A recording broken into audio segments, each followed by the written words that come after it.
Warhorse by Michael Morpurgo. Chapter 5. In the few short weeks before I went off to war, I was to be changed from a working farm horse into a cavalry mount. It was no easy transformation, for I resented deeply the tight discipline of the riding school and the hard, hot hours out on maneuvers out in the fields. Back at home with Albert, I had reveled in the long rides along the roads and over the fields, and the heat and the flies had not seemed to matter. I had loved the aching days of plowing alongside Zoe, but that was because there had been a bond between us of trust and devotion. Now there were endless, tedious hours circling the school. Gone was the gentle snaffle bit that I was so used to, and in its place was an uncomfortable, cumbersome barbed bit that pinched the corners of my mouth and infuriated me beyond belief. But it was my rider that I disliked more than anything in my new life. Corporal Samuel Perkins was a hard, gritty little man, an ex-jockey whose only pleasure in life seemed to be the power he could exert over a horse. He was universally feared by all troopers and horses alike. Even the officers, I felt, went in trepidation of him, for it seemed he knew all there was to know about horses, and had the experience of a lifetime behind him. And he rode hard and heavy-handedly. With him, the whip and the spurs were not just for show. He would never beat me or lose his temper with me. Indeed, sometimes when he was grooming me, I think he quite liked me, and I certainly felt for him a degree of respect. But this was based on fear and not love. In my anger and unhappiness, I tried several times to throw him off, but never succeeded. His knees had a grip of iron, and he seemed instinctively to know what I was about to do. My only consolation in those early days of training were the visits of Captain Nichols every evening to the stables.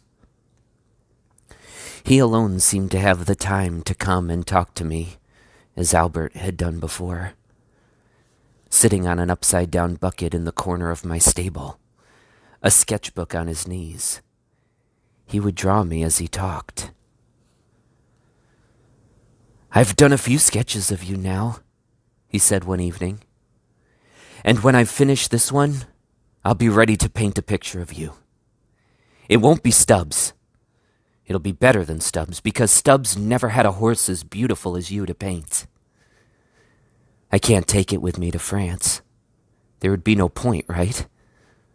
So I'm going to send it off to your friend, Albert, just so that he'll know that I meant what I said when I promised I would look after you." He kept looking up and down at me as he worked, and I longed to tell him how much I wished he would take over as my training, and how hard the corporal was, and how my sides hurt, and my feet hurt. To be honest with you, Joey, I hope this war will be over before he's old enough to join us, because, you mark my words, it's going to be nasty. Very nasty indeed. Back in the mess hall, they're all talking about how they'll get the Germans, how the cavalry will smash through them and throw them clear back to Berlin before Christmas.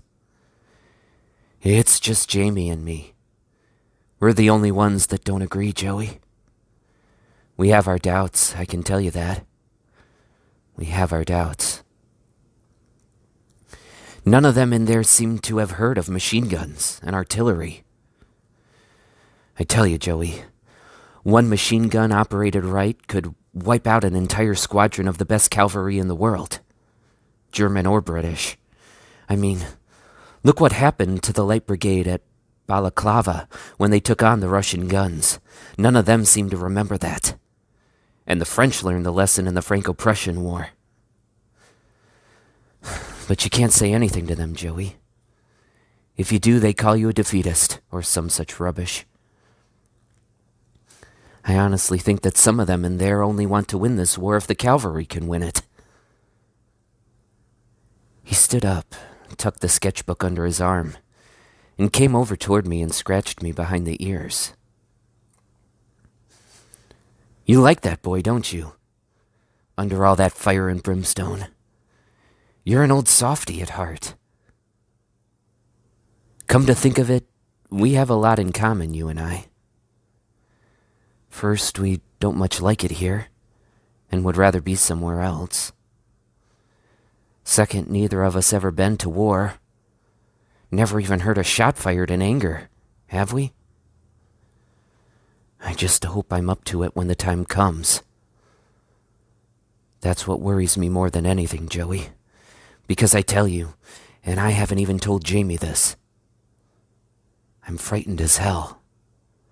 So you'd better have enough courage for the two of us. A door banged open across the yard, and I heard the familiar sound of boots, crisp on the cobbles.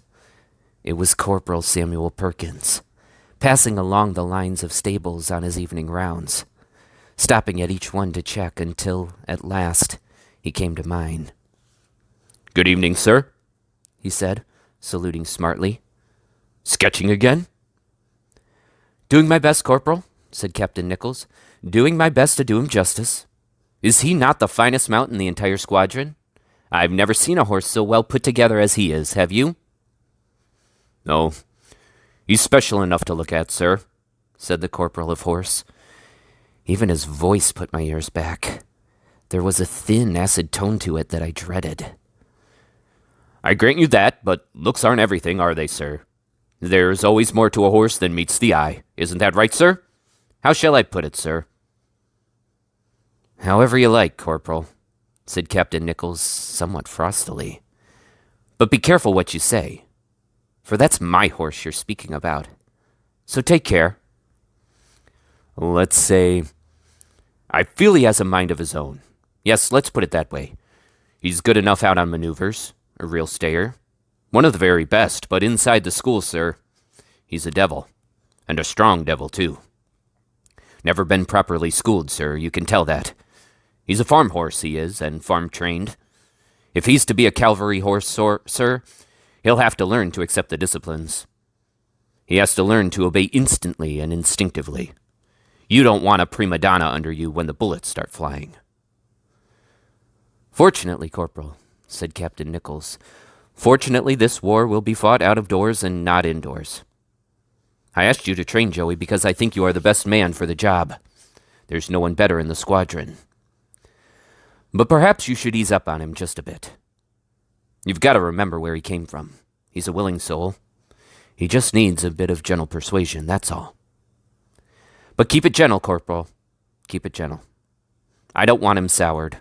This horse is going to carry me through the war, and with any luck, out the other side of it. He's special to me, Corporal. You know that?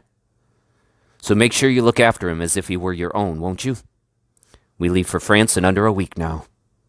If I had the time, I'd be schooling him myself, but I'm far too busy trying to turn troopers into mounted infantry. A horse may carry you through, Corporal, but he can't do your fighting for you. And some of them still think they'll only need their sabers when they get out there. Some of them really believe that flashing their sabers around will frighten the Germans all the way home. I tell ya, they have got to learn to shoot straight. We all have to learn to shoot straight if we want to win this war." "Yes, sir," said the corporal, with a new respect in his voice. He was more meek and mild now than I had ever seen him. "And, Corporal," said Captain Nichols, walking toward the stable door, "I'd be obliged if you'd give Joey a little extra food sometime. He's lost a bit of condition. Gone back a bit, I'd say. I shall be taking him out myself on final maneuvers in 2 or 3 days, and I want him fit and shining. He has to look the best in the squadron." It was only in that last week of my military education that I began at last to settle into the work. Corporal Samuel Perkins seemed less harsh toward me after that evening. He used the spurs less, and gave me more rein. We did less work now in the school, and more formation work on the open fields outside the camp. I took the Weymouth bit more readily now, and began to play with it between my teeth, as I had always done with the snaffle. I began to appreciate the good food, and the grooming, and the buffing up, all the unending attention and care that was devoted to me. As the days passed, I began to think less and less of the farm, and old Zoe, and of my early life.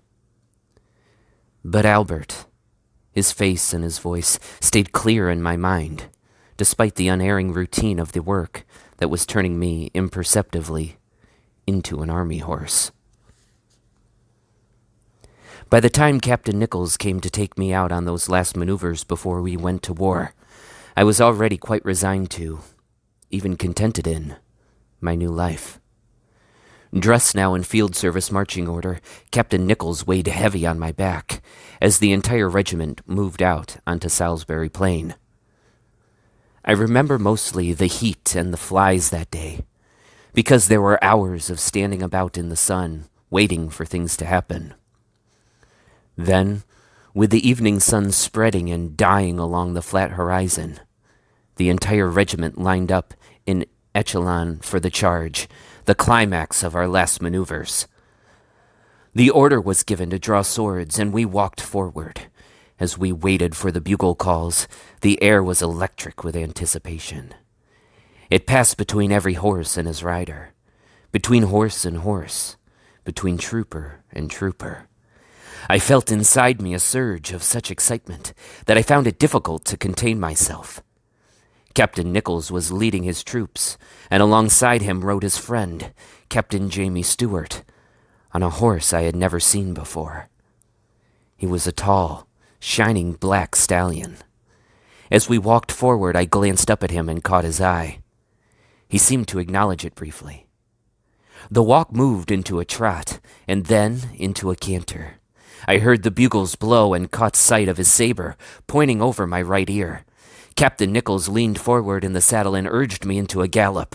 The thunder and the dust and the roar of men's voice in my ears took a hold of me and held me at a pitch of exhilaration I had never before experienced.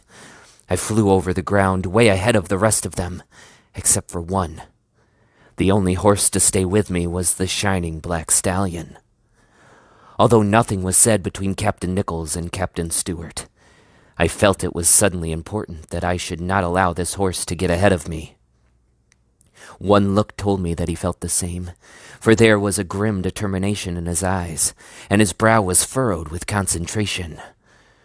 When we overran the enemy position, it was all our riders could do to bring us to a halt, and finally we stood nose to nose, blowing and panting with both captains breathless with exertion. "You see, Jamie, I told you so," said Captain Nichols, and there was such pride in his voice as he spoke. "This is the horse I was telling you about, found deep in Devon. And if we had gone on much longer, your Topthorn would have been struggling to stay with him. You can't deny it." Topthorn and I looked warily at each other at first. He was half a hand or more taller than me, a huge, sleek horse that held his head with majestic dignity. He was the first horse I had ever come across that I felt could challenge me for strength. But there was also a kindness in his eye that held no threat for me. "My Topthorn is the finest mount in this regiment or any other," said Captain Jamie Stewart. "Joey might be faster, and all right, I'll grant you he looks as good as any horse I've ever seen. But there's no one to match my Topthorn for stamina. Why, he could have gone on forever and ever. He's an 8-horsepower horse, and that's a fact." On the way back to the barracks that evening, the two officers debated the virtues of their respective horses, while Topthorn and I plodded along shoulder to shoulder, heads hanging, our strength sapped by the sun and the long gallop. We were stabled side by side that night, and again on the boat the next day, we found ourselves together in the bowels of the converted ocean liner that was to carry us off to France and away to the war.